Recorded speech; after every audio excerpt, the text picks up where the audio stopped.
জম্মু কাশ্মীৰৰ পেহেলগামত বিগত 22 এপ্ৰিলৰ সন্ত্ৰাসবাদী আক্ৰমণত নৌসেনাৰ লেফটেনেণ্ট বিনয় নৰৱালৰ মৃত্যুৰ পাছত তেওঁৰ পত্নী হিমাংশী নৰৱালে শান্তিৰ বাৰ্তা দি মুছলমান আৰু কাশ্মীৰী লোকসকলৰ প্ৰতি ঘৃণা নকৰিবলৈ আহ্বান জনাইছিল। কিন্তু তেওঁৰ এই মতামতৰ বাবে সামাজিক মাধ্যমত তীব্ৰ ট্ৰলিঙৰ সন্মুখীন হৈছে হিমাংশী। ৰাষ্ট্ৰীয় মহিলা আয়োগে তেওঁৰ সমৰ্থনত কৈছে যে কোনো মহিলাক তেওঁৰ মতামত বা ব্যক্তিগত জীৱনৰ বাবে ট্ৰল কৰাটো কোনো প্ৰকাৰে গ্ৰহণযোগ্য নহয়। ইফালে প্ৰাক্তন নৌসেনা প্ৰধানৰ পত্নী ললিতা ৰামদাসে এখন মুক্তপত্ৰত হিমাংশীৰ এই আহ্বানক প্ৰশংসা কৰিছে।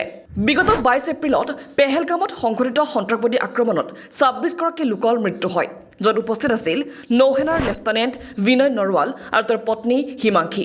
কিন্তু বিবাহৰ 6 দিন পিছত স্বামীক হেৰুৱাই হিমাংশীয়ে 1 মে তাৰিখে তেওঁৰ স্বামীৰ উপজা দিনৰ দিনা অতি সাহসিকতাৰে দেশত সৃষ্টি হোৱা সাম্প্ৰদায়িক বিদ্বেষ শেষ কৰাৰ আহ্বান জনাইছিল।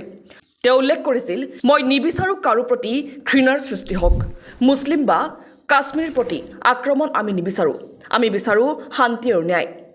কিন্তু এই শান্তিৰ আহ্বানৰ পাছত সামাজিক মাধ্যমত তেওঁক ব্যক্তিগত আৰু আদৰ্শগতভাৱে আক্ৰমণ কৰা হয়। এই ক্ষেত্ৰত ৰাষ্ট্ৰীয় মহিলা আয়োগৰ অধ্যক্ষা বিজয়া ৰাহাটকাৰে এক্সত পোষ্ট কৰি কৈছে, বিনয় নৰৱালৰ মৃত্যুৰ পাছত তেওঁৰ পত্নী হিমাংশীক সামাজিক মাধ্যমত যি ধৰণে সমালোচনা কৰা হৈছে সেয়া অত্যন্ত নিন্দনীয়। কোনো মহিলাক তেওঁৰ মতামতৰ বাবে ট্ৰল কৰাটো অগ্ৰহণযোগ্য।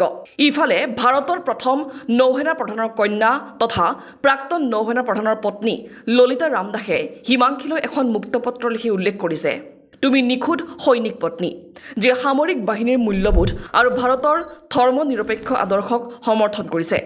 মূলতঃ হিমাংশীৰ এই বাৰ্তাই দেশৰ শান্তি আৰু ঐক্যৰ প্ৰয়োজনীয়তাক অধিক সক্ৰিয় কৰা পৰিলক্ষিত হৈছে।